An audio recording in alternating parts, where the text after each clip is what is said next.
Olá, eu sou aluna de graduação em Física na Universidade Uniaselv com a professora Regiane Godia Drabeski. Meu nome é Camille Gabriela Maier Monteiro. Essa apresentação é para o projeto de ensino e a minha área de concentração é o ensino e aprendizagem de Física, com o tema Benefícios e Malefícios da Tecnologia para alunos do ensino médio. Nós estamos vivendo um período onde o uso de tecnologias está se tornando cada vez mais constante e estamos cada vez mais nos tornando dependentes dessa tecnologia, até mesmo na sala de aula. A principal justificativa para a elaboração dessa presente pesquisa é compreender os diferentes impactos que tamanha tecnologia podem trazer para a sala de aula. Os principais objetivos dessa pesquisa é analisar o impacto que a tecnologia em geral possui no ensino e na aprendizagem de física, quais são as suas contribuições e quais são os seus principais desafios, no caso, os seus malefícios. Um dos malefícios, por exemplo, é o que está sendo apresentado na tirinha. A energia gasta para refutar uma idiotice é muito maior do que a energia gasta para produzi-la. Por quê? Porque hoje em dia, com tanta tecnologia, tem vindo também muita desinformação para os nossos alunos. E cabe a nós, professores, consertar essas desinformações. A tecnologia atual nos trouxe muitos benefícios, como simuladores para auxiliar em experimentos, por exemplo, plataformas de ensino que podem facilitar tanto a vida do professor quanto a vida do aluno, que pode decidir, por exemplo, qual o melhor método de ensino para ele, se por acaso o do professor não for o suficiente em algum momento. Porém, pode trazer muitos malefícios também, como, por exemplo, os alunos eles têm utilizado tecnologia demais, inclusive dentro da sala de aula, o que pode tirar o foco dos alunos da aula que eles deveriam estar prestando atenção. Como diz Fialho e Souza, o tempo diário que a maioria dos jovens passa conectado à internet foi maior que 4 horas, já que apenas 5 afirmaram ficar 2 a 4 horas na internet. Os pais responsáveis dos jovens confirmaram tais informações e demonstraram ciência da quantidade de tempo que eles dedicavam ao uso da internet. Ao julgar pelo panorama descrito, vê-se que a internet não é, portanto, um ambiente visitado esporadicamente.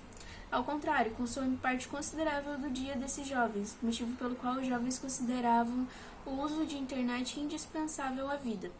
Vale ressaltar ainda que, ligados a outras pessoas ou atividades virtuais, eles reconhecem que secundarizam ou ignoram as pessoas que se encontram próximas. Os nossos adolescentes estão tendo um uso descontrolado das redes sociais, o que pode causar muitos danos mentais e sociais para jovens e adolescentes. Eles ficam tão focados na presença virtual que se esquecem da vida real. E muitas das vezes tem certas amizades na internet que pessoalmente eles não conseguem mantê-las. O que pode ocasionar em eles passarem muito mais tempo no mundo virtual e esquecerem do mundo físico. Segundo Cardoso, Ferreira e Barbosa, no Brasil, segundo pesquisa realizada em 2019 pelo Centro Regional de Estudos para o Desenvolvimento da Sociedade da Informação, o percentual de alunos de rede pública de ensino que não possuem acesso a computador em casa é de 39%, enquanto na rede privada de ensino esse percentual é de 9%. Além das discrepâncias de acesso à tecnologia pelos alunos, há que se levar em conta também que muitos educadores não possuem contato ou habilidades com tecnologia. Neste aspecto, além do consumo excessivo das redes sociais, existe também o desafio dos alunos que não possuem acesso nenhum a redes sociais. Por pobreza ou porque os pais não permitem, por controle dos pais, mas sempre vai haver pelo menos alguns alunos que não possuem nenhum conhecimento em como usar um computador, por exemplo, ou como fazer uma pesquisa correta. E também é necessário considerar o fato de que nem todo educador compreende ou tem facilidade em utilizar diferentes tecnologias. Por exemplo, um exemplo que mais acontece são pessoas idosas que ainda lecionam, que não conseguem compreender, por exemplo, como usar a plataforma do professor online, tem muita dificuldade nela. Segundo Delmaso e Valente, As pessoas confiam primeiramente no próprio julgamento das informações e da mensagem para testar a veracidade de um conteúdo. Outro desafio, e eu considero este um dos maiores, é as fake news espalhadas por influenciadores digitais. Existem influenciadores, inclusive, que possuem formação acadêmica, mas espalham desinformação a respeito de física ou de outros conteúdos, apenas em prol dos seus views, da quantidade de visualizações que eles vão receber. Ou seja, apenas pensando em si mesmos e esquecendo da influência que eles têm sobre os alunos e sobre as outras pessoas também. E acaba sendo o dever do professor desmistificar essas mentiras, essas fake news.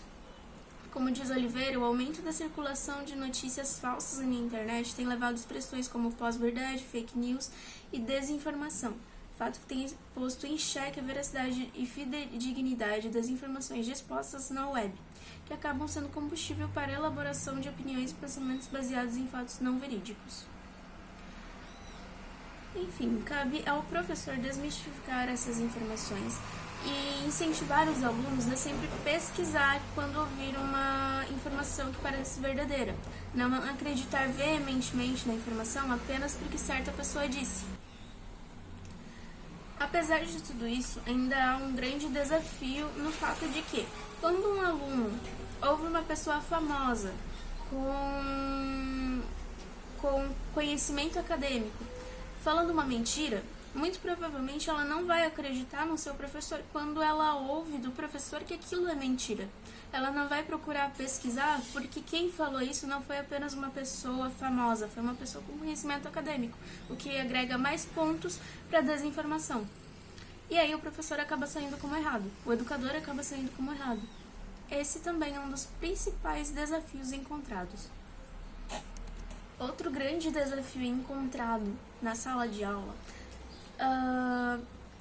são alunos que não compreendem ou ainda não sabem como realizar trabalhos acadêmicos, não entendem como pesquisar, como procurar ou como realizar. Segundo Matos e Castanha, a realidade na maioria das vezes encontrada é a de que no momento em que o aluno se depara com trabalho de pesquisa escolar, se vê frente a uma situação conflituosa. E por falta de orientação, sem saber como fazer e onde encontrar materiais sobre o tema solicitado, simplesmente deixa de fazer ou apresenta cópias fiéis de partes de obras ou recorte e cola trechos da internet, apenas para receber nota, sem consciência do crime de plágio cometido, e muitas vezes nem lê o que entrega ao professor. Certa vez eu estava lecionando e eu recebi um trabalho onde, além do aluno plagiar certas partes do trabalho, em outras ele usou o famoso ChatGPT. E o ChatGPT normalmente entrega uma frase no início, como por exemplo, sim, aqui está tal informação. E imediatamente eu vi aquilo e a primeira coisa que eu notei é que o aluno, além de copiar, ele nem mesmo leu o que ele estava copiando. E é necessário, por parte do professor, um incentivo de como o aluno ele pode encontrar essas informações da forma correta e como aplicá-las da forma correta, sem que seja plágio, como por exemplo, colocando os dados do autor, logo em seguida, depois de uma frase. É necessário, por parte do professor, o incentivo e o ensino de como encontrar tais informações com base científica e também de como utilizá-las sem plagiar tais informações. A metodologia utilizada para essa pesquisa foi uma pesquisa exploratória, porque a pesquisa exploratória, segundo Gask, a função central nas ciências sociais em que o uso de um método flexível de coleta de dados, os princípios de seleção permitem que os conceitos descobertos preliminarmente sejam sucessivamente revisados e complementados durante o processo de pesquisa. Como o tema citado desde o início da pesquisa é muito amplo e também não tem tanta base científica, ele é considerado então uma pesquisa exploratória, onde nós exploramos baseado nos dados científicos que nós ainda temos, porém há muito ainda a se descobrir. O método utilizado também junto com a pesquisa exploratória foi o método qualitativo. Como resultado, nós vemos que aparelhos tecnológicos têm muitos impactos negativos, tanto para os alunos quanto para os professores. Mas se nós utilizarmos da maneira correta e incentivarmos o uso dessas tecnologias de forma correta, ele pode ter muitos impactos positivos, quando utilizados da maneira correta. E apesar de tudo isso, também há desigualdade no acesso a conteúdos digitais. Então, além de tudo isso, é necessário incentivar os professores a não cobrar tanto de determinados alunos. Por exemplo, se eu sei que na minha sala grande maioria possui acesso à internet, eu posso incentivá-los a utilizar menos, sabendo que alguns poucos alunos, apesar de poucos, não têm tanto acesso assim. Dessa forma, não ocorre uma desigualdade social dentro da sala de aula. E considerações finais, eu acredito que este trabalho tenha me auxiliado muito, tenha me ajudado a entender muitas coisas e tenha me incentivado a como integrar diferentes tecnologias no ensino de física.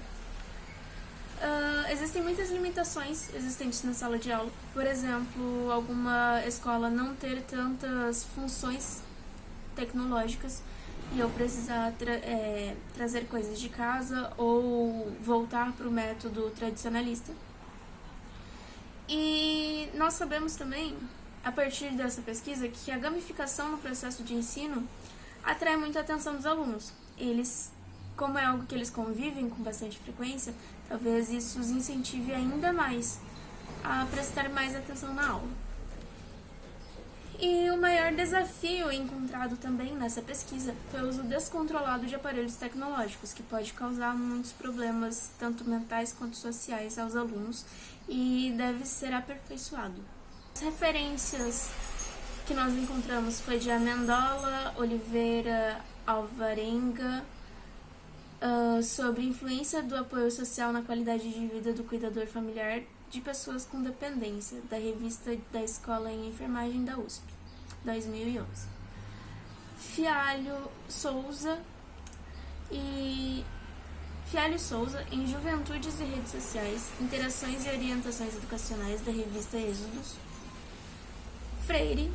Paulo Freire, em Pedagogia da Autonomia, Saberes Necessários à Prática Educativa, 2001. Cardoso, Ferreira e Barbosa, na desigualdade do acesso à educação em tempos de pandemia, uma análise do acesso às tecnologias e das alternativas do ensino remoto. Revista Consenso, Estudos Educacionais do Distrito Federal, 2020. Matos e Castanha, a importância da pesquisa escolar para a construção de conhecimento dos alunos do ensino fundamental. Projeto de intervenção pedagógica na escola apresentado ao Programa de Desenvolvimento Educacional da Secretaria da Educação do Estado do Paraná, 2008. E Oliveira, em Disseminação da Informação na Era da Fake News, 2018. Ribeiro de Oliveira Amorim e Lopes, em Discutindo Fake News sobre Química durante a pandemia da Covid-19, como eles têm influenciado os alunos. Revista Tema, 2022.